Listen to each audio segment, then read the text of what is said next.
مساء الخير علينا وعليكم جميعا. معاكم رامي كريم النهاردة في تجربة سريعة كده للفيديوهات الشورتز القصيرة اللي تعدلت من دقيقة ل3 دقايق باين.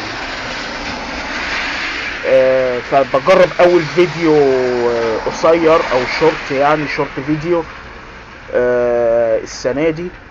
يعني انا في السنة اللي فاتت على القناة اللي انتم بتتفرجوا منها دي كانت لغاية دقيقة 60 ثانية، انما من اكتوبر 24 اتعدلت بقت ل3 دقايق، يعني 180 ثانية.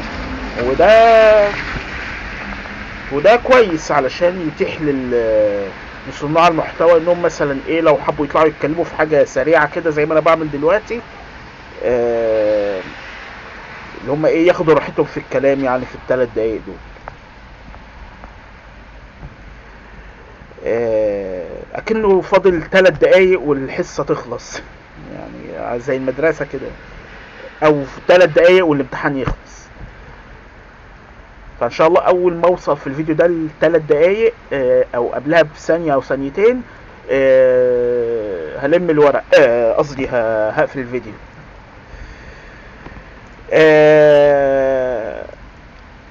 ارجو ان يكون مواضيعي في السنة اللي فاتت في 2024 تكون نالت اعجاب الجميع.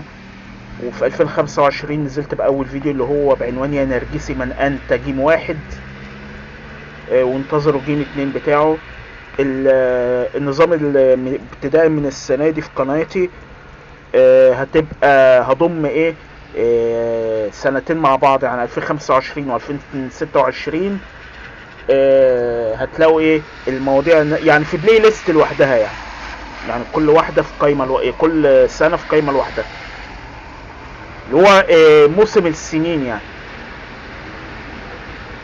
الدورة بتاعتها. يعني الفيديوهات 2025 و26 في بلاي ليست لوحده، و27 و28 وهكذا. تمام.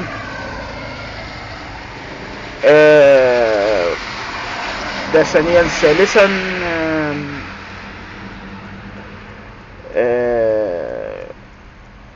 احب ابدي اعجابي ببرنامج قطايف للفنان الكوميدي الجميل سامح حسين، وبشكر كل الناس اللي دعمته، وبنصح كل الناس اللي هجمته بشكل مرضي انهم ايه، يشوفوا لهم حاجة تانية يعملوها بدل ما يتجنوا على واحد محترم يعني.